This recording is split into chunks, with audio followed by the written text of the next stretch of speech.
Hey you guys, it's me Keisha and I'm here with this week's All Tea All Shade Baddies Midwest Season 6 Episode 11. This episode was lit. This episode was everything. Like it started off with a bang and ended up with a bang, child. I was gobsmacked, okay? But let's get into this week's review. So we pick up where we left off on the last episode with Lex and Ivory arguing over the room that they were pranked into being into together. Now at this point, both girls know that it was a prank set up by the OGs, right? Ivory knows this and Lex knows this. But Lex is adamant saying, my name on the door, I'm staying in here. But she knows that it was a prank and she's not supposed to be in there. So at this point, you want to have a beef with Ivory and you trying to fight on purpose. And I'm like, if you just wanted to fight her, you could have just fought her instead of trying to make this be your reason, because your reasoning is stupid. And I was quite disappointed in Lex because it's like, what are you doing? Like, she wasn't even trying to go there with you. She said she was done fighting and all of that type of stuff. And you pressing the issue, so you want the smoke. So I guess, girl, but it was just stupid to me that she was taking that approach, because it's like, what are you doing? It was a prank. It was a joke. Like, huh? But okay. So Ivory was like, what's up then? So they fight. And round one, I'm going to say that Ivory won that. They both was popping each other in the head when they was up against that wall. But it was when Ivory got her on the ground, slammed her on the ground, and then she tried to stump her out, but she did miss her face. But I just felt like she got in more licks than Lex and then got her on the ground. So I'm going to give that round to Ivory, okay? So Ivory eye is blacked at this point though, because her face still hadn't really healed up from the last time that they fought. So she pissed. She got a medic to put a band-aid underneath her eye. I don't know if she had a scratch or a cut underneath her as well, but she's heated and she won another round.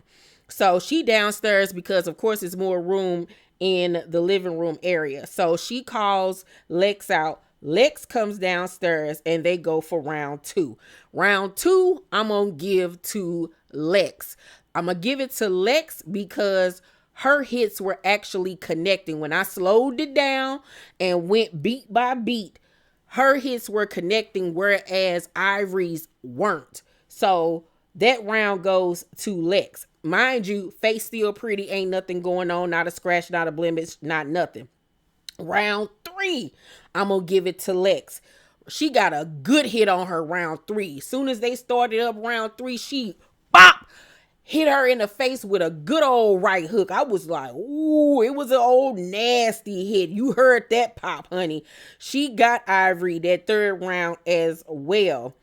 And in her confessional, Anna talking about that she understand that they shouldn't be fighting because it was a prank that went wrong. But meanwhile, when they're fighting, you hear her amping up Ivory, saying, Ivory, you making this bitch. You making this bitch. So I'm like, which one is it, Anna? Do you feel bad for being in on the prank? Or did you like the fact that they was fighting because you don't like Lex and you was bigging up Ivory? So it's like, which one is it, my love? Round four. Okay. They fight. And Lex wins again. Lex gets her. Okay. Lex got it. Anna then jumps in arguing with Lex and says it was already stated it was a prank. You shouldn't have even started with her. I agree with Anna because Lex started all of this with continuing on with the antics even after she found out it was a prank. It all could have been deaded at that point, but she kept on pressing the issue, wanting a beef. But Lex says to her, Anna, your mouth is too big for your size. I agree with her as well because Anna do got a mouth. She always got something to say. But one thing about it, she was speaking the truth, to be honest with you. So at this point, since we catching phase, Diamond put her mouthpiece in and was like, let's go, Pretty P. Pretty P was ready to go, honey, in her onesie. They square up and they fight.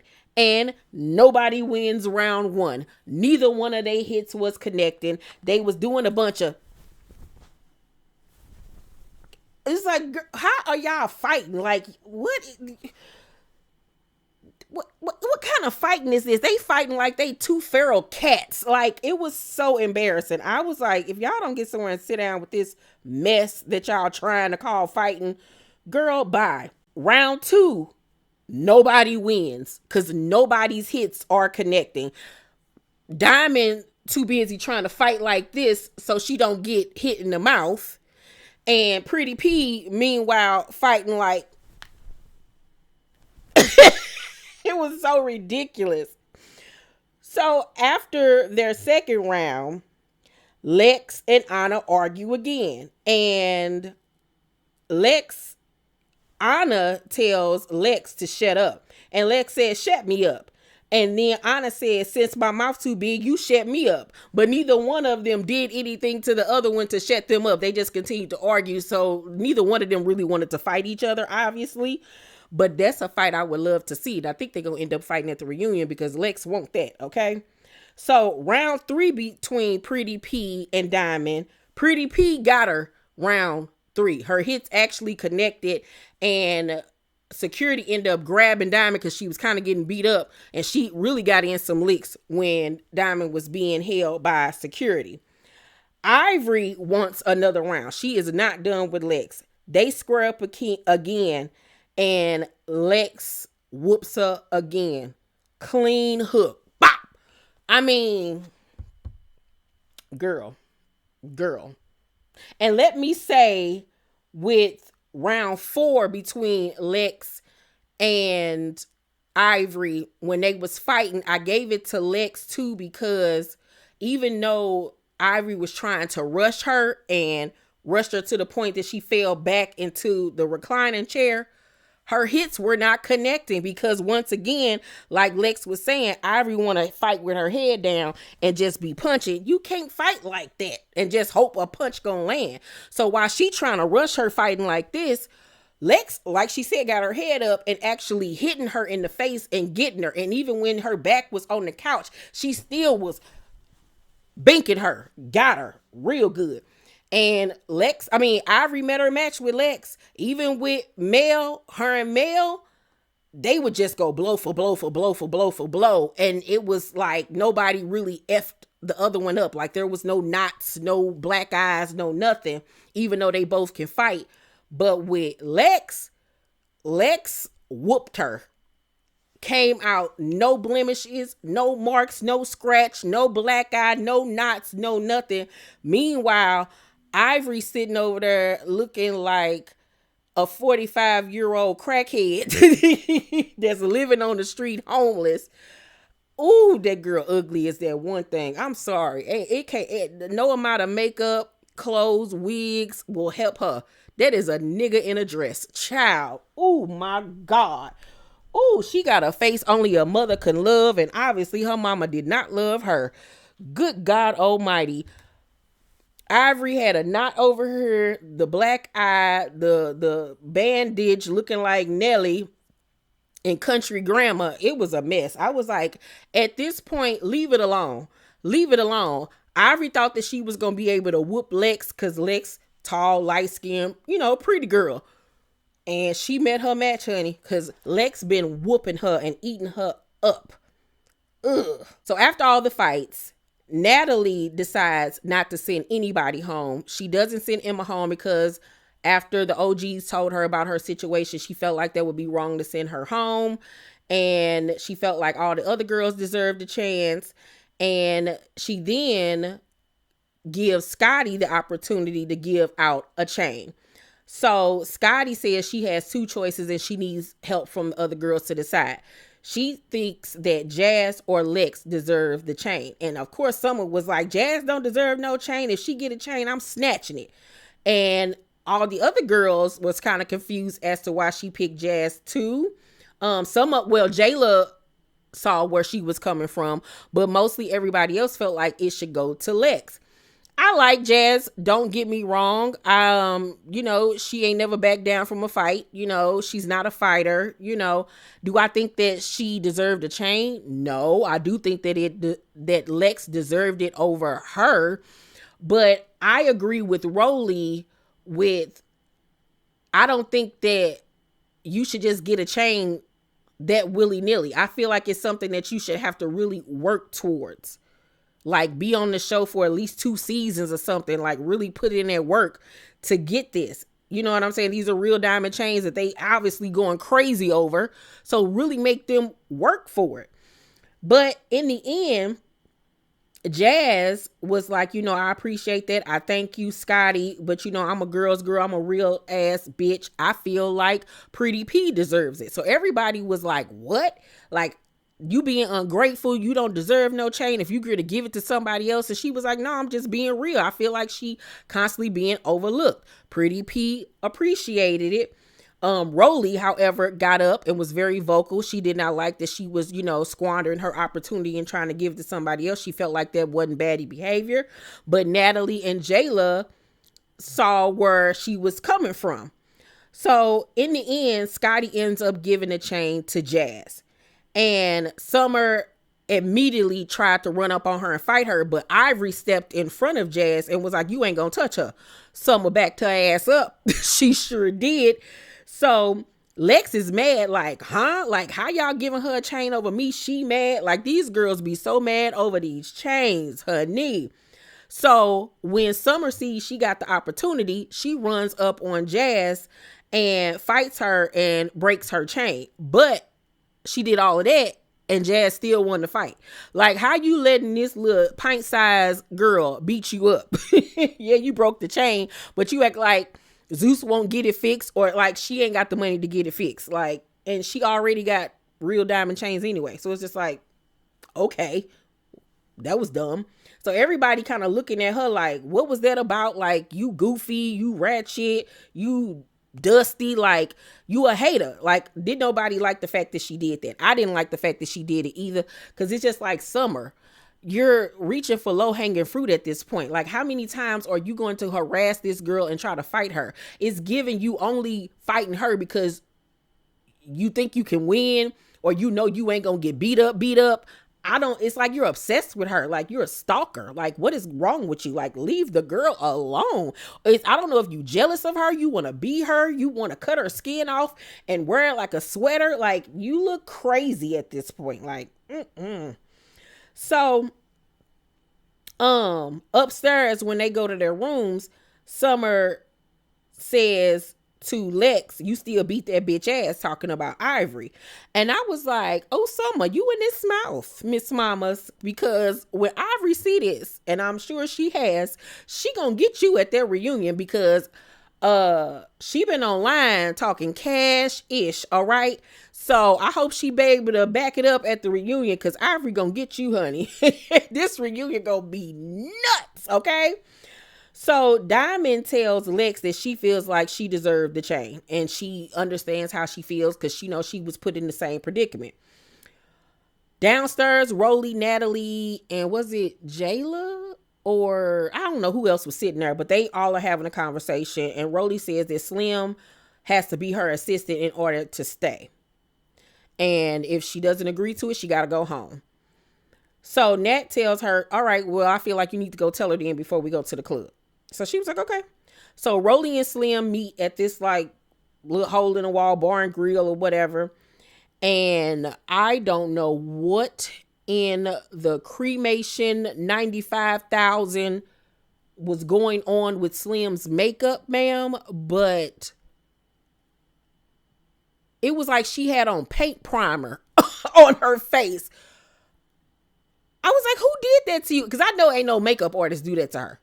She had to have done that to herself. She looked like some rolled out Play-Doh. I don't know what was going on with that makeup, baby. Oh my God. It was horrible. Horrible. I felt bad for her.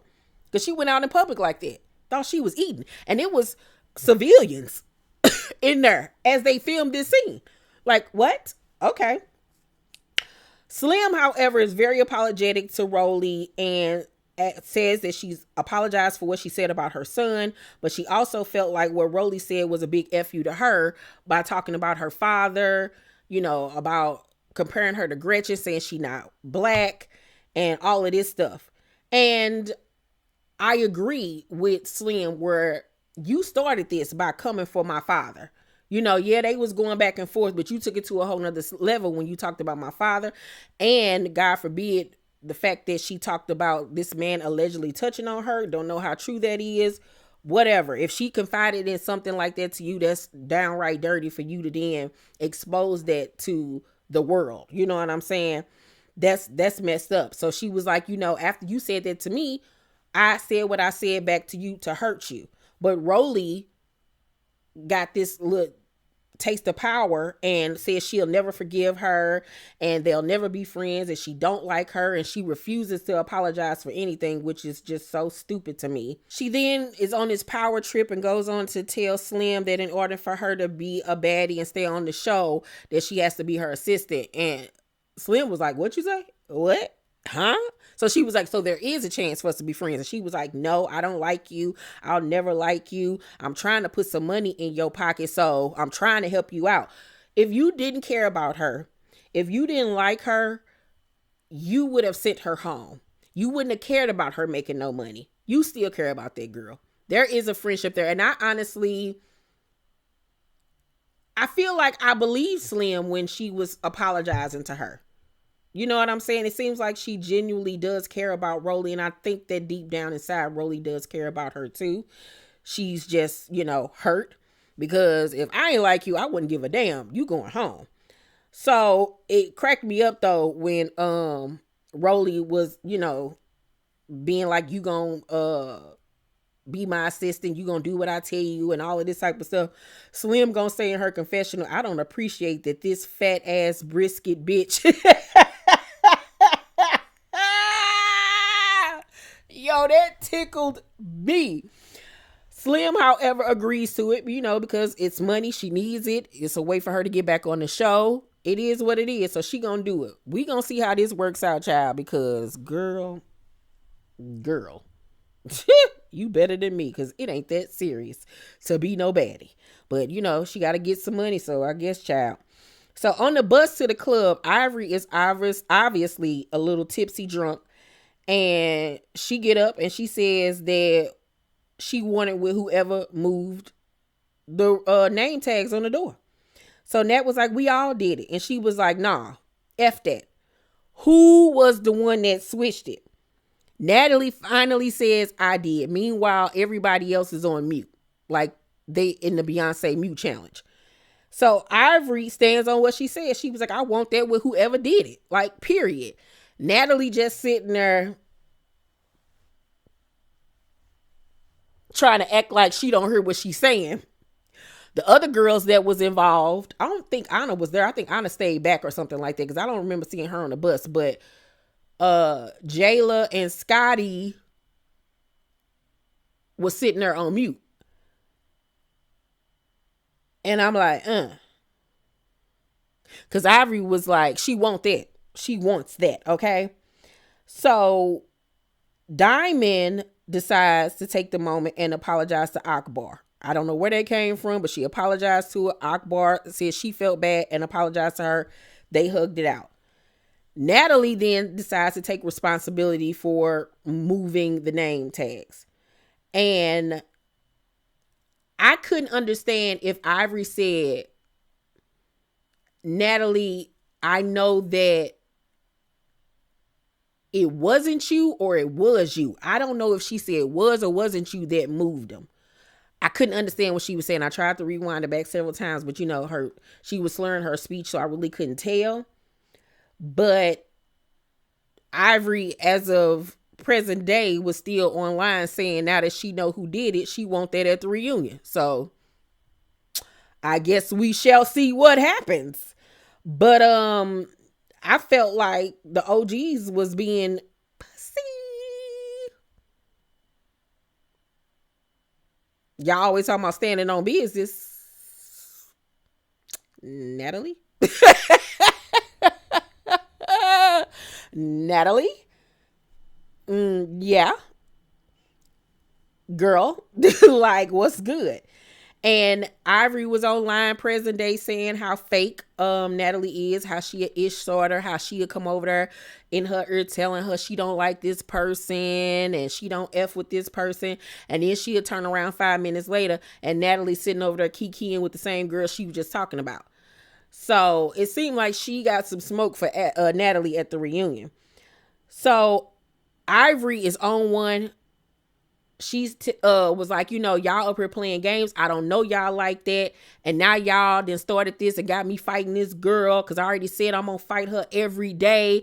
And Lex is like, making noises, which pisses Ivory off. Ivory throws her drink at her, which gets on everybody else. And so Lex was like, I'm going to let her have that because we on our way to the club. But she was like, she going to get her the next day. So they get to the club, they having a good time. They all crowded up on this little stage. And the DJ shouts out Tinkerbell. So Tinkerbell tries to get up on the stage and like move behind Dolly to get to the mic, but ends up pushing Dolly off the stage. Because it wasn't enough room in the first place. That girl fell up off that stage sideways and hit that ground. She gonna say in her confession, at this point, I think they trying to hurt me. Girl, I hollered. I felt so bad for her. And then here go Natalie, fake ass. Baddie, shot a clock. It was like, what is going on? It was a mess. So Sydney, stalker number 2, is there. It's like, girl, please go learn how to dress. You still dress like you a club kid from the 80s. Like, girl, go sit down somewhere. We are so sick of you popping up everywhere. If you ain't popping up over here, you popping up on Now That's TV. Like, girl, go get a 9-to-5 job. We are sick of you. Oh my word. So on the way out of the club, as they're going to get on the bus, Diamond hears somebody saying, Pretty P, Pretty P. She said she turned around and Pretty P wasn't even behind her. So she didn't know who was saying that or whatever. So she said she started back walking. Next thing you know, some girl come kicks her in the stomach. So I don't know what that was about. She was like, I ain't got no beef with nobody in Chicago. I don't know if Pretty P is from Chicago. I don't know what that was about. It was weird. But the episode goes off. Child, this week's episode was so good. I can't wait to go back and look at them fights between Lex and Ivory, because they was running it up. Gotta give it to them, running it up. And I love Lex when it comes to her fighting, the way she fights or whatever, but her mentality with stuff is kind of very young and immature and stupid, and it don't really make sense. Just like her coming on to the show saying she feel like Jayla was a bully and bullying people that's smaller than her. Stupid. Didn't make sense. Then fighting with Ivory over a room that you knew wasn't yours and knew it was a prank. It was like, huh? And that's part of the reason why, even though I feel like she deserved a chain, it's like you kind of don't, because you're dumb. You know what I'm saying? But overall, I'm gonna give this week's episode an A. It was really, really good. I'm waiting for the trailer for the cabaret reunion. It's already been filmed, so hopefully, prayfully, we'll be getting a trailer or something this week. Like, what's the hold up, Zeus? And they put it out there that we're gonna be getting a trailer for a Bad Boys show. I don't know if auditions. I don't know if this is for a new Bad Boys season or if this is for that show that Jocelyn filmed last year with the male review cabaret. I don't know, but I'm looking forward to it. That's all I know. Y'all let me know what y'all thought about this week's episode down below in the comment section. Make sure to thumbs up this video, subscribe to my channel, and turn on your post notifications so you know when my videos drop. I love you guys, and I'll see you on the next one. Bye.